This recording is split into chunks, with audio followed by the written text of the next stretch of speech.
مشتاق فاضل قال حني يا اخوه، حن قلبي حنين الصاعقة والقذيفة. اين ربعي وناسي، اين قدر الاخوة، اينكم آل فاضل يا الرجال العفيفة؟ اين من هم لنا ظهر محزم وقدوة، دي تشهد لهم كل الجبال المنيفة؟ اين آل فاضل اهل الوفاء والمروة، مشتاق لا بت تعطوه جنسية تضيفه. ودي يتغرب كفاني العيش بالقوة، عز الله اني هنا ما لقيت الوظيفة.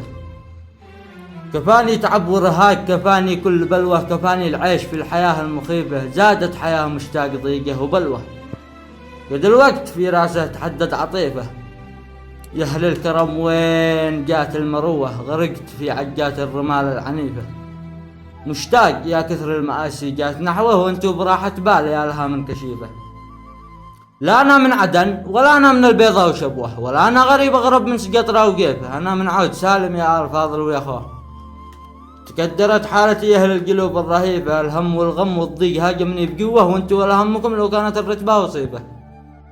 أظل على صدر الجبال النايفات مسوه، أسامر الليل والقمراء في برده وصيبه. فاضل هل الفزعات والكرم والمروة مرسومة أصل الجبيلة في رصيفه. كلمة موجعه واللغز يا ربع واقف توه، وانتو المحزمة المليان درعه وسيفه. ما اقدر احكم انا الحين حكم في غفوة، ان شاء الله تجي منكم لاجهاتي خفيفة. القبائل تختلف بين العرب والأخوة، قد تختلف ما بين الخاينة والشريفة. أنتو هل الفزعات والكرم والمروة، وأصل المراجل في مدنها وريفة. وينه شريكي بكل ضيقي وبلوة، أين ربعي وناسي الفاضل تضيفه. أين فاضل ابن فاضل ضايق به بره وبحره وجوه، أين رزح ظهره ومحزمه وبرجنيفه. على فكري وبالي وبالقلب من جوه، لي طلب جنسية يا القلوب الرهيفة. طول الليل بها أحلم لا حول ولا قوة، وانتو عارفين لا تحققت كيفي ظريفة.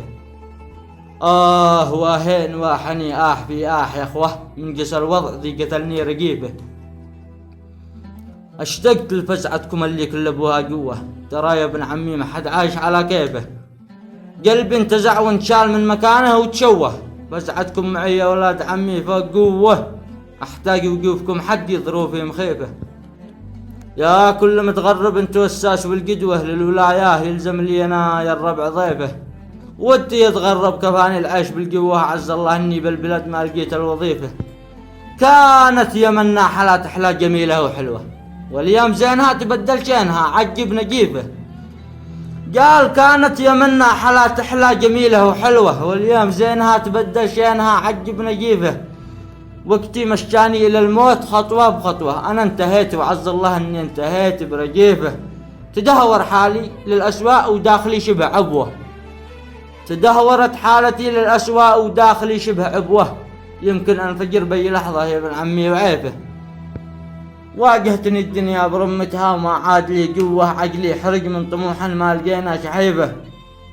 وسط صدري ضيق انا بقول واتفوه، عزيز النفس وافضل بذا الحالة وفاتي. عز الله اني وصلت لمرحلة للموت فدوه، واصبح بذا الوضع الموت يغلى من حياتي.